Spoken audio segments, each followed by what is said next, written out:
Namo Vishnu Padaya, Krishna, Krishna, Namaste, Bhakti, Vedanta, Swami, Namaste,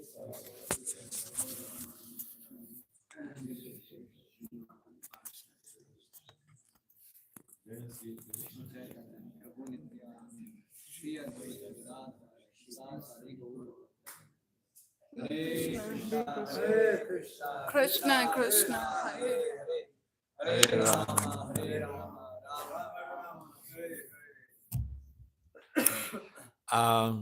since no one is here to introduce me, I can introduce myself.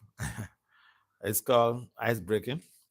At least when someone is speaking, you should know the person who is speaking, because we are a personal society. We are not impersonalists. So my name is my devotional name is Bhakti Vasudeva Swami. Swami means someone who is in the renowned order of life. Sorry, I reserved it until the end because I was at the back. Sorry to interject. Okay, so I'll just introduce His Holiness Bhakti Vasudeva Maharaj because in the evening and more people come. So I thought maybe I would introduce him, elaborate. His Holiness Bhakti Vasudeva Maharaj is very regular to ISKCON Boston. He's a dedicated disciple of His Divine Grace A.C. Bhaktivedanta Swami Srila Prabhupada. No. Oh, sorry, he's a Bhaktivedanta.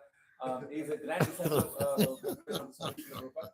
He's a disciple of Bhaktivedanta Swami Maharaj, one of the very revered Swami in ISKCON. He has been serving in ISKCON for several decades with a strong focus on the spiritual education, leadership training, and community development. Maharaj is well known for his deep insights into the philosophy of the Bhagavad Gita and Srimad Bhagavatam, and for presenting them in a way that is both scholarly and practical for contemporary society. This is most important.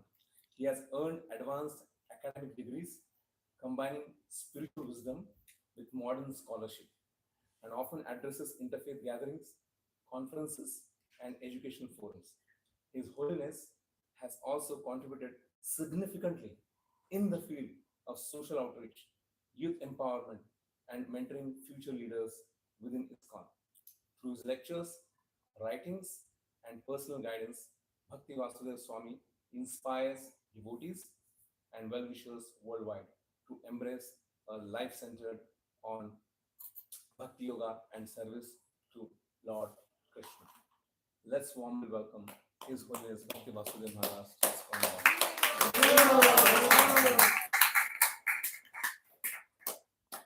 So, one of the major things that we are confronted with in the 21st century is the abuse of time. We are typical time abusers. And because we are time abusers, we end up being traumatized by not being able to square up with our to-do list on daily basis. This happens with students who are trying to be spiritual, and even for students who are not even trying to be spiritual, the same problem. So now in the Bhagavad Gita, Lord Krishna emphasized the need for self-regulation. Self-regulation is a big thing in the academic discipline, in especially management science. My specialty is in management science. I have my doctorate in management and leadership. So in management science, managing our 24 hours effectively is the watchword of any civilized person. In fact, all achievers, name any achiever on this planet or in America, they have expertise in managing their 24 hours. They move from one engagement to the other. In most cases, they sleep less than the normal people. So sometimes people think all these great achievers, they are enjoying. But it takes a lot of endeavor, and especially in managing your 24 hours is so important. We find also cases where people are married and then they're not able to give quality time to their family. They have children, a spouse and children, and they're not able to give quality time to their children, to their spouses. And they blame it on the job. But no, we all have 24 hours. It's because we abuse time all the time. In America, it's so common. Someone keeps you on the phone talking for 2 or 3 hours, chit-chatting. Nothing related to your studies, if you're a student, for instance. Nothing related to your job. Just chit-chatting. And then at the end of the day, when you want to go to sleep, you realize your to-do list is practically, you couldn't even go halfway. And you're not going to be happy. So you go to bed with sadness. Sadness resulting from inability to execute or to fulfill your day's objective criteria. So this type of life could also create a depressive situation for the individual. Because if you don't feel good when going to bed, and that is a crucial time, you should be happy when you're going to bed. You should be able to do your stuff, and then you feel enlivened, you feel happy that, yeah, I fulfilled my day's objectives. And if that is not there, then we don't feel happy. And if it goes on a protracted time phase, it could result to depressive feelings. Small happiness. I mean, it's like little drops of water makes a mighty ocean. They say that's an adage or slogan like that. And little drops of water fill up a cup, an empty cup. So little drops of sadness, unhappiness at the end of the day, it could result to something traumatic. It could lead the individual to clinic. But this is the foundation or the pivot of all of this is abuse of time. Now, in America, if you abuse somebody, whether it's your spouse, your child, they call the cops for you. When we abuse time, no one calls the cops for us. And we think we are free, but we are not free. We create so much of injury to ourselves. That is worse than calling the cops. Cops, this physical stuff, they deal with you. And therefore, for individuals who are thriving or trying to chart their way on the devotional path, effectively managing our time is so important. But we have so many obstacles to this effect. The first thing I like to talk about is the internet and smartphones. Literally speaking, for a number of people, the first thing they do early in the morning when they wake up, the very first thing they do when they wake up is to check their phone.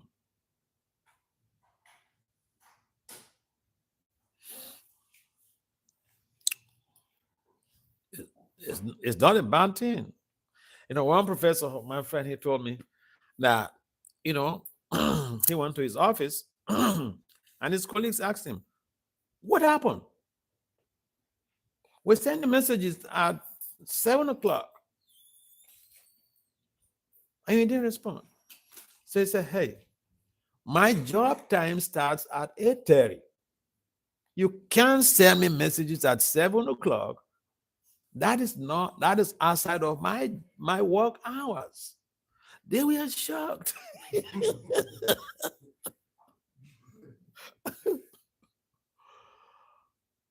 And this guy, I have known him right from his undergraduate days. He serves also as a part-time in the U.S. Army. In fact, he's looking up to, uh, he's a lieutenant colonel rank. But he's a scientist. Was a professor, he retired as a professor, then got involved in other uh, research projects. So the point is that we need to have a boundary. We need to draw a boundary in our lives. If we don't do that, we will end up being depressed. Or we will end up not even being able to give quality time to our family members.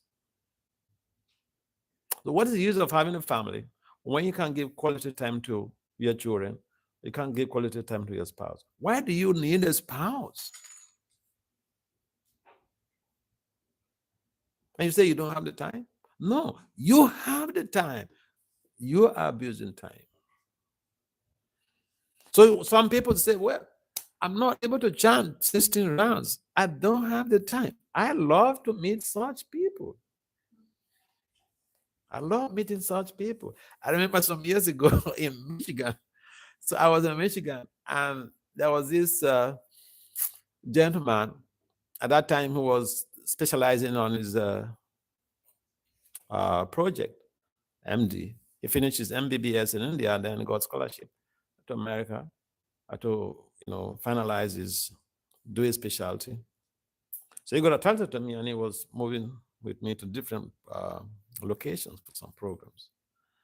And when we are in the car, the driver was taking us to some place, and then he turned to me and said, Maharaj, can I ask you a question? I said, yes, you're my friend. You feel free to ask any question. He said, we medical doctors, we don't have the time to chant 16 rounds. I said, okay, good for you. I asked him whether he thought he was the only medical doctor in this movement. I said, see, at that time I was staying in Washington, D.C. in a private home. And my host, he's a doctor. They have big deities at home. They had 2 kids. The wife is a nurse.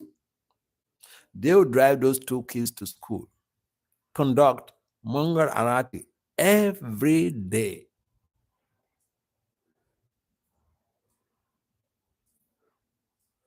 So I told my friend, hey, don't use your medical profession as a facade not to be serious with your spiritual development. I asked him if we could analyze how he uses 24 hours. He said yes. I asked him, how many hours do you use for your hospital engagements? He mentioned. How many hours for sleep? He told me.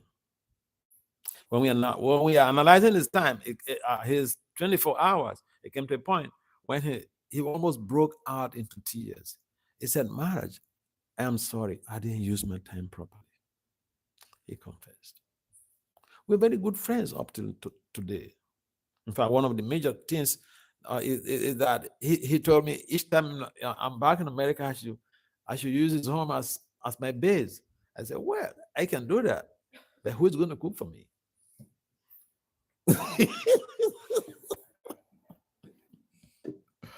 You're not chanting 60 rounds till today. You're not able to chant 60 rounds. You're going to cook for me. You're not chanting 60 rounds. How are you going to encourage your wife to chant? So, bottom line is that there are 2 strategies to be able to utilize and incorporate in your spiritual development and your professional career. And those 2 strategies, one, effective time management, and the other is self-regulation. In the Gita, Krishna said, Yukta hara viharasya, Yukta chetasa kamasu. All that we do, we have to do it on the basis of regulation. Even the sleeping. We sleep a number of hours. And if you don't sleep sufficient number of hours, the body will not get the replenishment that is required to be able to function the next day. And if you eat late, you're not going to be able to wake up the next day. Forget it. You can't wake up early in the morning.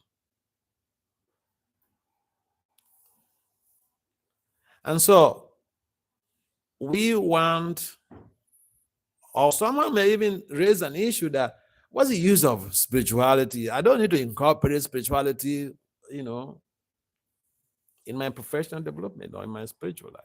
I don't need to incorporate chanting in my spiritual life. That's another story. Because that statement does not have any scientific stand. Because the chanting has been proven to be an effective tool for dealing with so many mental health challenges.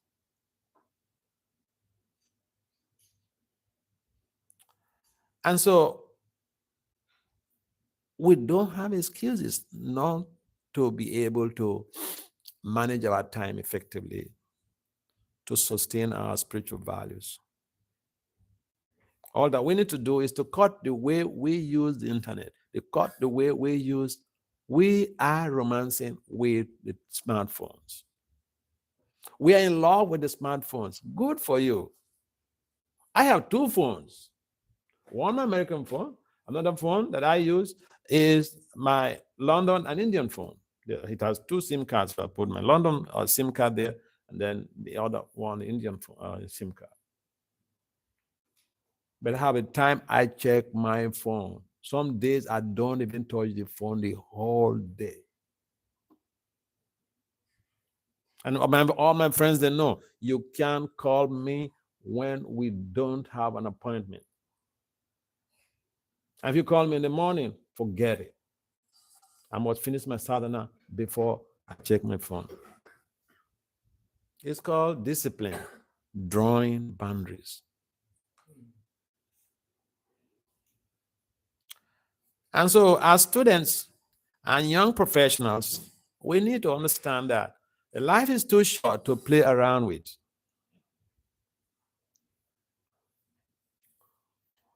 And if we don't want to incorporate spiritual practices in our life, we will face a social Waterloo. And there are so many people who have faced social Waterloo in America. I know so many celebrities who are in jail right now because they lost gravity, they become unethical, and they lost their integrity.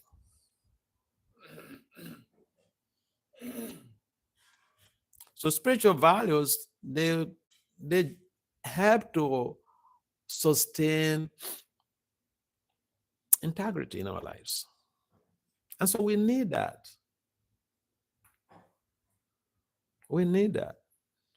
Trump just slightly escaped jail. Why?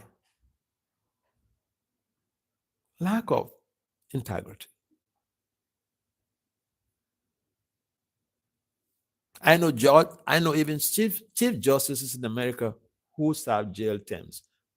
Why? Lack of integrity. But the spiritual development helps you to become who you are and not become an endangered species. If you're on top, if you're at the apex of your profession, and then you go down or you got stuck. Some of you could remember, maybe some of you will remember this. There was this, the 10th director for International Monetary Fund. He was arrested here. I was arrested in New York and jailed in New York. He's from France. The director for International Monetary Fund. Again, that's a typical case of lack of integrity. Spiritual life helps us to maintain high integrity, especially with the chanting. Yes, we may be tempted, but then you have that guts to say, will emanate. And so don't think what we are doing is just some type of religiosity. No, this movement was founded on the basis of science. Lord Chaitanya founded the Sankirtan movement. This chanting we are doing is founded on the basis of science. It's a model called Synergy. You could Google Synergy or go to Google Scholar and Google that up.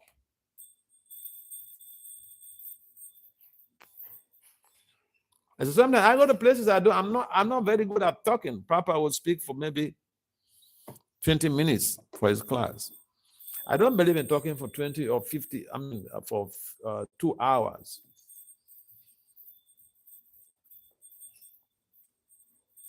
I remember I was in Europe, in Germany, so there were all these people who gathered for some public program. And the majority of them were like new people. I didn't talk much. I just asked them that, now, look at yourselves. You think I'm stupid to give my life for 40 years? If someone does not have any skills and is involved in spiritual life, you may say, well, they don't have anything to do. Yeah. But if someone is having high profile skills and still gives his life to God, what would be an excuse? That should be like a model that we need to follow. A number of our devotees in this movement, they have high profile skills. And so that should give us the impetus to be able to do what is the needful in incorporating spirituality or devotional culture with our professions. And the simple strategies, I've mentioned that. Just 2 simple strategies. Manage your time effectively and try to be self-regulated. Know when to go to sleep and when to rise. According to science, the best hours for innovation is the early morning hours, about 2 hours before sunrise. According to Vedic science, this same thing. We call it Brahma Muhurta hours. Those are the best time for innovations, innovative thinking, creativity. And so we encourage all of you to try to read Prabhupada's books so that you can figure out things yourself. Because if this system is not working, then majority of people wouldn't be there. People wouldn't sacrifice their life for the system. And it's a very simple thing. It's a simple process. It doesn't require someone to become a multi-billionaire or to get 3 PhDs before you start the process. You can begin right now. And you'll be able to have a high sense of integrity, which will protect you from all types of danger. That's not the goal. The goal is Krishna Prema Pumato Moha, to attain pure love for Krishna, which is the pivot for extrication from the shackles of material bondage, repeated birth and death. Who likes to be locked up in the womb for 9 months? In America, if you lock someone even in the bathroom for even 1 minute, oh, you're in trouble. They call the cops.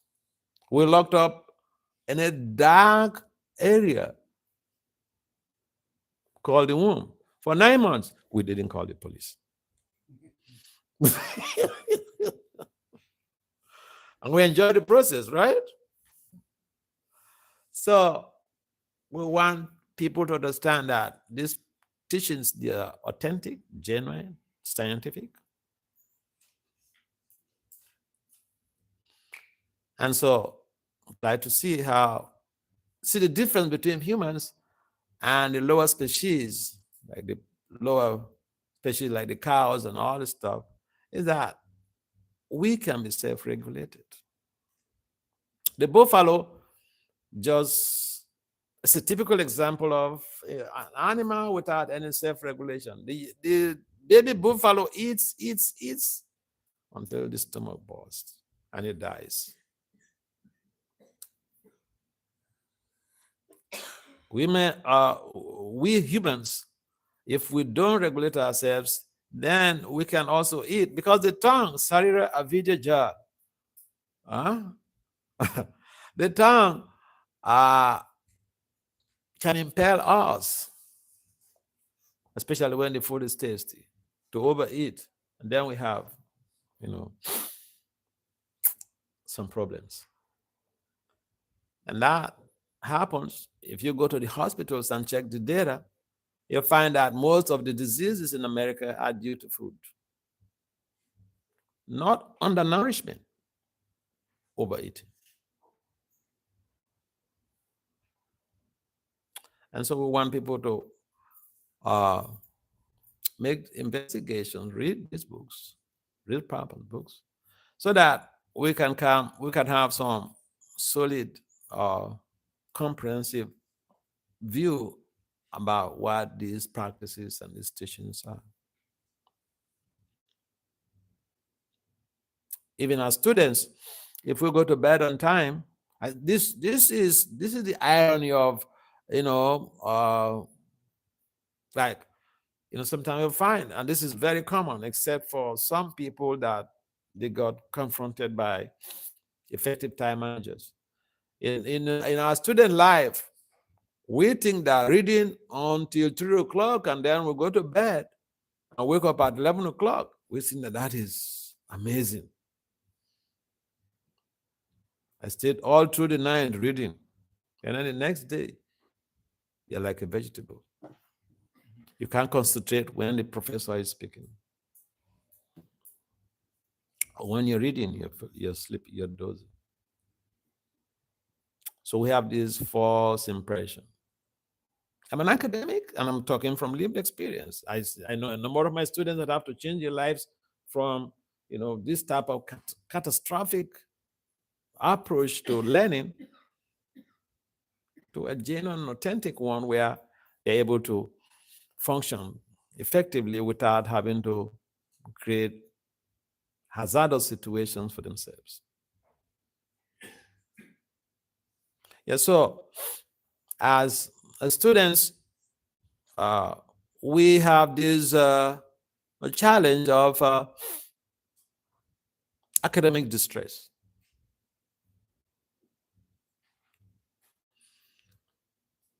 And that is there. But if we manage our time effectively, we can read right from day one we registered our course as if exam is coming up the next day. We will not have academic distress. If we wait until maybe a few weeks to the exam before we start going to brush through the whole syllabus, we'll be congested or we'll become distressed. I know cases where students got sick right in the exam hall, and they have to sacrifice that paper. So, incorporating spiritual values, spiritual practices, devotional service with your educational pursuit, educational career, it matters a lot because it protects you from all types of danger. The college campus, our college grounds are breeding grounds for all types of unhealthy activities. You want one night stand or whatever, you get it on campus. But you keep in mind, for those of you who are students, at the end of your 5 years course or 4 years course, your parents, your guidance, and they're not going to ask you how many girlfriends you had, how many boyfriends you had. They will ask, what's your grade? Where's your certificate? No parents will care less to ask you about how you enjoy their life. They will ask you, what is your grade? What is your certificate? Think about this.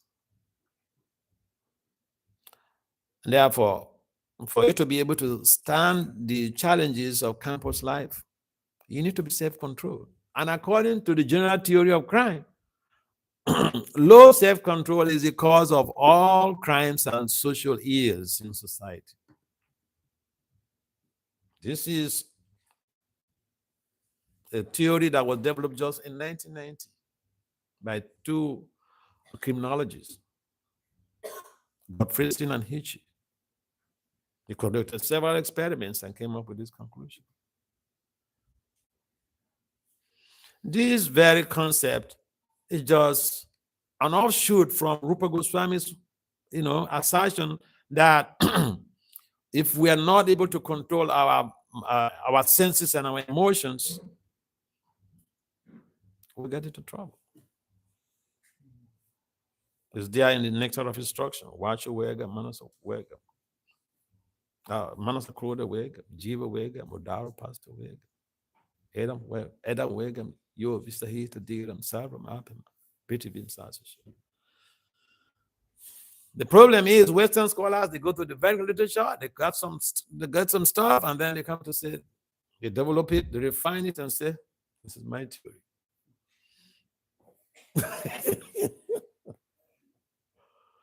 So, please do something to help yourself. Let your parents be proud of you. Yeah.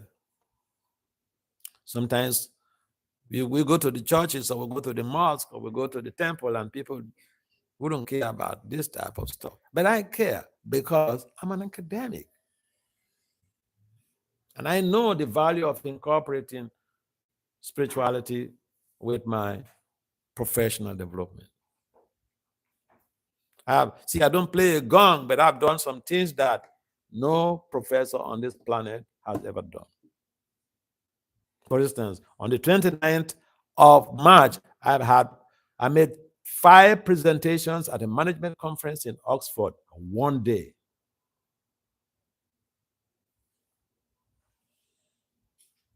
You ask any of your professors, can someone make 5 presentations in a conference on one day? They say no. But we don't play our gong. We simply use as instruments in the hands of Krishna. So please, take to this spiritual process. You will be protected.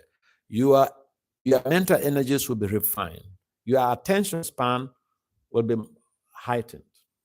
Because one of the scientific research reports brings to bear that this chanting of the Maha Mantra promotes high attention span. And managers and learners, we need high attention span to be able to function effectively. So these are some of the scientific bases of the value of Christian consciousness. It's not another religion. Papa would sometimes say this Krishna consciousness is a science. Yes, it is a science.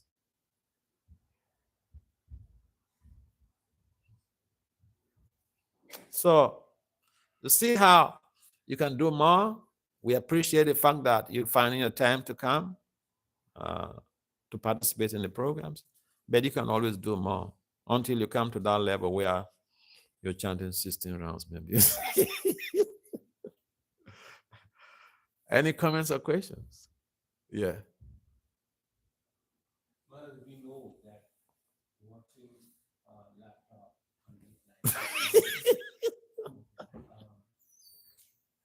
working on laptop is not good. Despite of that, we still do that. Mm-hmm. What's the reason? The question is, we stay late night and we suffer in the morning. Like I said, sometimes we miss out some things. So how to overcome this? We also understand that, what is the ill effects of that. sometimes we tend to watch certain things which are not perfect. So how to overcome that? Yeah. So that we stay focused. It's not that we don't understand. We know for sure that we have to stay focused. But still, it happens from our side. We actually get into those things at night or something. That's a very nice, insightful inquiry. Now, the issue here is that we have been given the strategies on how to develop focus. I just mentioned that. The chanting helps in promoting uh, attention span, means also focus, concentration. What we are doing. I've also seen cases where someone is chanting, even on the holy down, even in the holy down. I've seen someone is chanting, initiated senior people chanting, and they keep the telephone by them here during the Brahma Muhurta hours. And then the telephone rings, and then they pick the phone. Krishna, we cannot gamble Krishna. In fact, Krishna said, of cheats, he's a gambler. It doesn't matter how many years we stay in the movement. So, back to your point, how to overcome all of this. The mind is not steady. The mind is not focused. Impure. Avisuddha Buddha. Avisuddha Buddha. Lord Brahma describes the situation that this is all due to impure intelligence. We don't have focus. Pathological state of consciousness. We don't have a focus. What to do? We should practice to chant this Hare Krishna mantra with proper attention. During the Brahma Muhurta hours is easier because at that time there are no much activities going on, and we have a better chance to be able to concentrate on the mantra. The mantra has 32 syllables, the 16 words. But the 16 words are composed of 32 syllables. We should chant those 32 syllables distinctly. Hear those syllables. Ha, Re, Krishna, Ra, Ma. See, somebody sent me a recording of her japa, one of the European countries I went, some new person that I encountered. So she was communicating with me. She said, Maharaj, can I send you my japa for you to examine to see what I'm doing? I said, feel free. So she sent it. There are people who are really sincere. So she sent it, and the syllables, they are not complete. So I wrote back to her and said, yeah, you are doing good, but your 32 syllables are not complete. So she said she will practice and then record it again and send it to me. I said, well, feel free. So by practice, I used to record my chanting and listen to it, whether I'm chanting all the syllables. This is the basic thing in Krishna consciousness, but simple things, we can make it complex. And simple exams, someone enters the exam hall, they give him or her the exam, the question sheet. You go through the first page. Oh, they're so simple. Woo! At a jet speed. Finish. Pass it.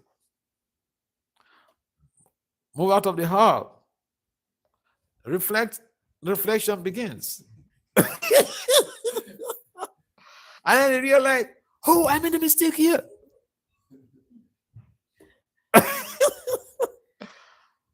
A reflection goes on. And, oh, I made a mistake here too. Oh, no. Simple things we can take for granted. But I mean, we have to be meticulous with our spiritual practice. So let's begin with the japa, the chanting. We need to take the chanting seriously.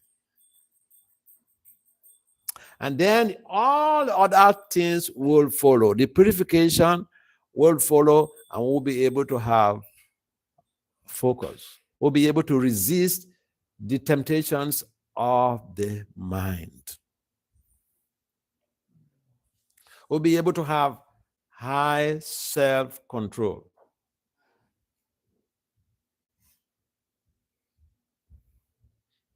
So I'm one brahmachari, he called me on WhatsApp, and then I wasn't there, so I called back. He wasn't there.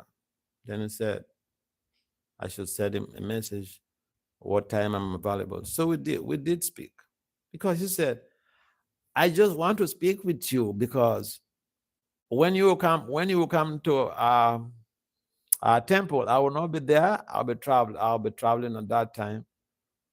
And one of the questions he asked me was, again, something similar. What to do? My mind is like this, going haywire. It's the same formula. I just told him that. Listen, we neglect the basic things in Krishna consciousness.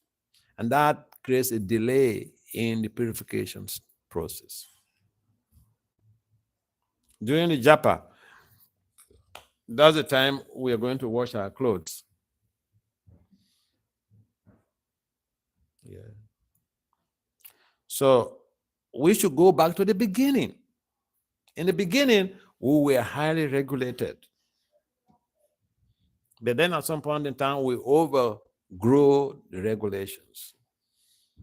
We do the things based on what we deem appropriate. And it sucks. When we do the things based on what we deem appropriate, that creates a problem. It creates a setback. We should follow what Prabhupada has given to us. And we'll be able to have a focus. So the chanting helps in self-control. It's been proven beyond reasonable doubt. So that's what we need to do. We should go back to the beginning, I repeat. Just basic things we should start doing with proper attention. We should not think that we have more important things to do than the chanting. Everything else we are doing is to help us to chant better. Everything else, whether it's deity service, preaching in universities, or whatever, is to help us to chant better. You have an arti now?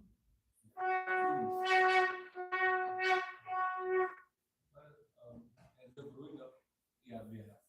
But we would like to take advantage of your association. As we're growing up, how do we actually stay focused that life is important? Our purpose of life is meant to dedicate to Krishna Bhakti, to devotional part. How can we stay focused on that? How do we understand? Because as we grow, because maybe if someone is shy, what happens to me? Yeah.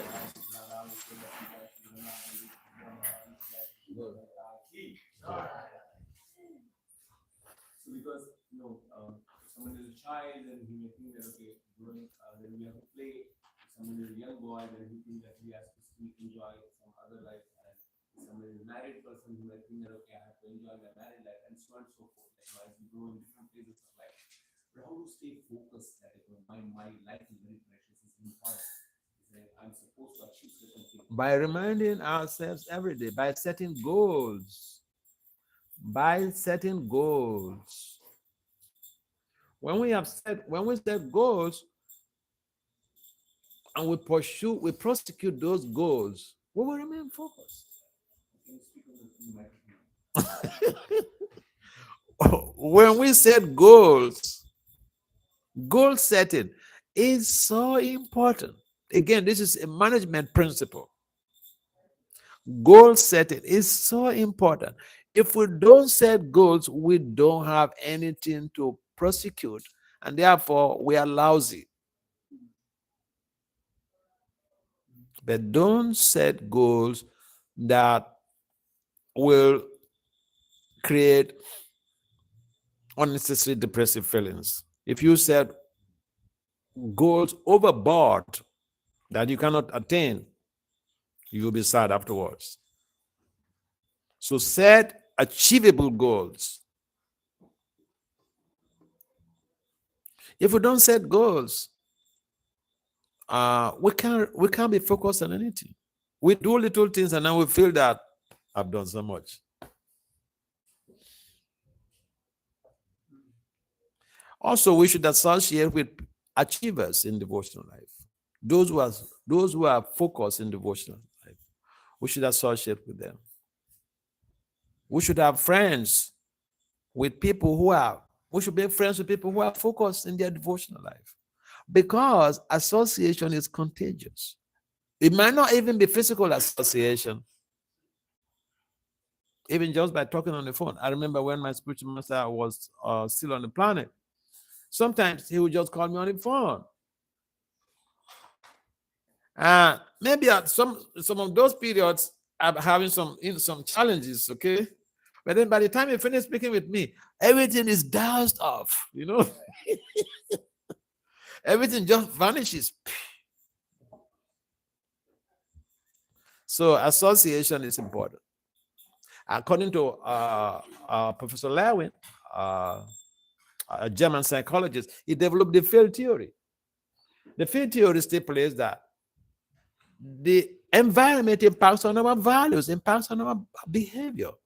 Humans constitute environment.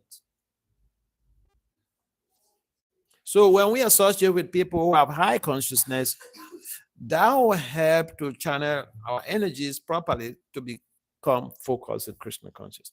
We will not play around. We associate with people who are always focused, engaged in Krishna consciousness. That will impact on us. We'll be affected by that. I mean, it's like Prabhupada will give the example. Prabhupada does not use this term, but he normally will give the example of if you put an iron nail in fire, the nail gradually acquires the qualities of the fire. That is the field theory. Okay? the field, the environment impacts on our values, on our behavior. So association matters. We talk so much about association, but sometimes also we don't understand the scientific values of association. It's about the field.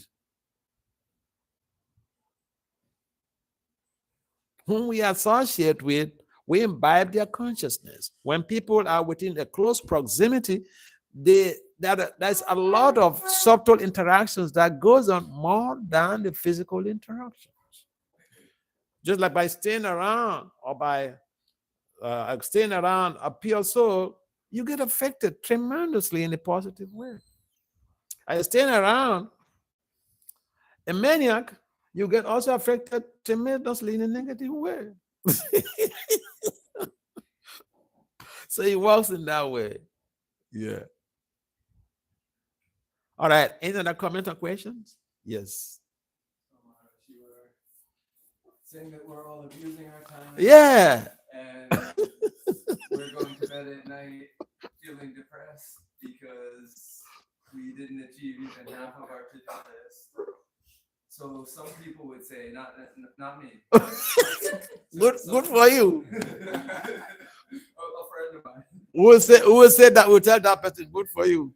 Some people would say that, why be so hard on yourself? Why not just, take some Take it easy. Why did Take I it have easy. to be a high achiever? Why not for myself that is, just okay? Yeah. That's simple. Yeah. So what's the question? Is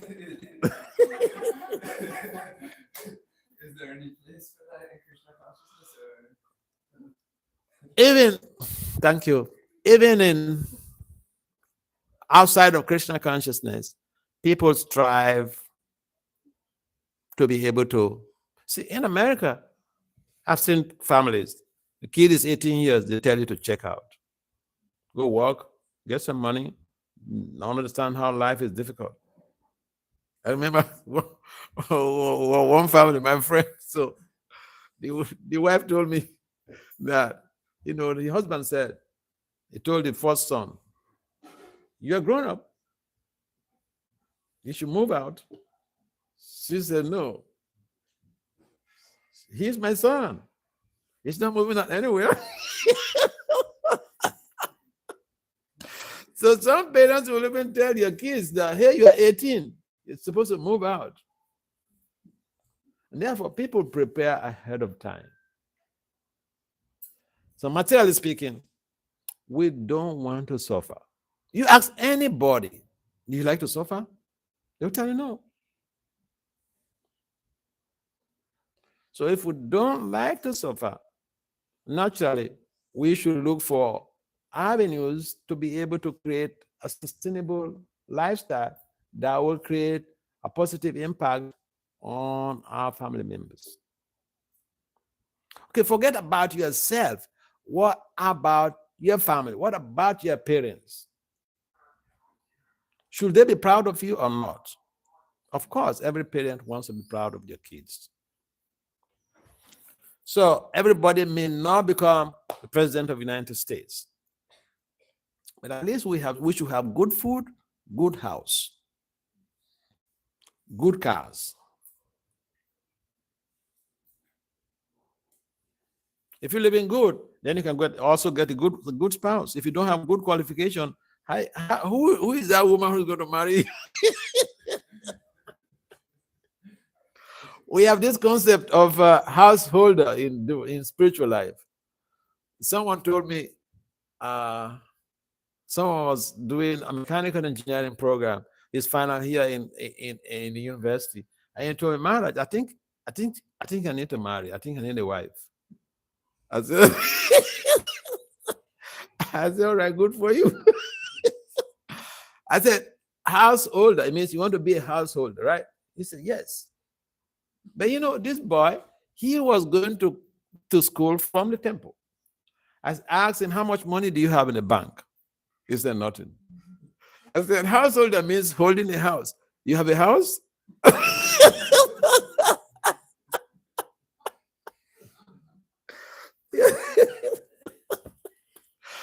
So sometimes people say things and we don't also like, because he's my friend, so I just set him up on quizzical trial. You have this, how much? Look, your wife will need a car to drive to the mall to buy the groceries. You have a car. I said, so you see, here is the hard knot. I told him that, listen, from what you have told me right now, you don't need a wife. You want sex. And because our moment, we don't advocate illicit relationship, so now you say you need a wife. But guess what he said? Guess what he said? He said, "Maharaj, you are right."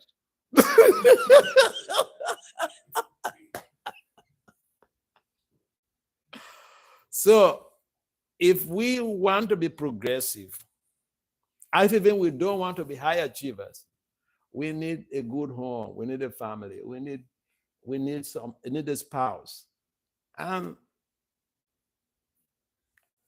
we need good life. Boy, we need to eat 3 square meals.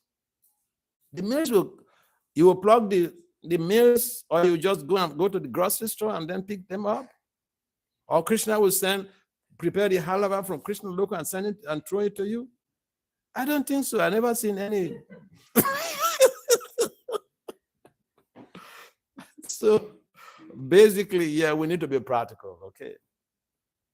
Srila Prabhupada ki jai. All right, we'll stop here. We don't want to keep you late in the night. It's already past 8 o'clock. Thank you very much for participating in this Krishna consciousness.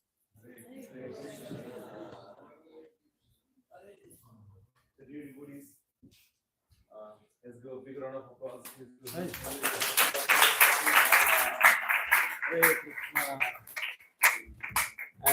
As I mentioned that, I would like to introduce him